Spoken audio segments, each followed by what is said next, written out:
Anthony Jennings, ipinalit si Maris Racal hiwalay na raw sa non-showbiz GF.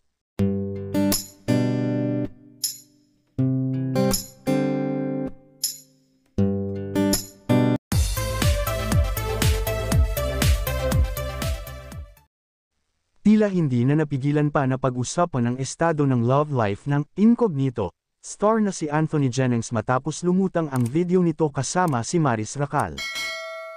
True kaya ang chikang hiwalay na raw ang kapamilya aktor na si Anthony Jennings at ang kanyang non-showbiz girlfriend?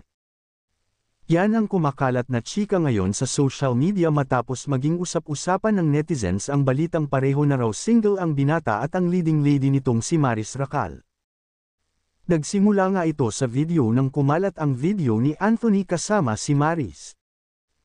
Mas lalo pang umiingay ang balita na may something na raw sa pagitan ng magka-love team dahil sa suot nilang couple o twinning shoes.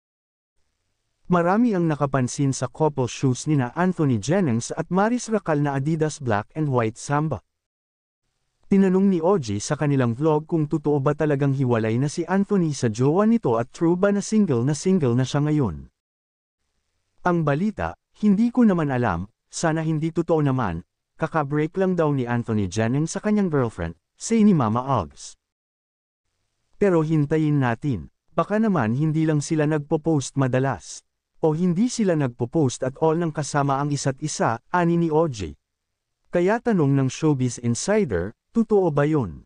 Naku, pakilinaw nga kung totoong split na si Anthony Jennings sa kanyang non-showbiz girlfriend na si Jam Villanueva.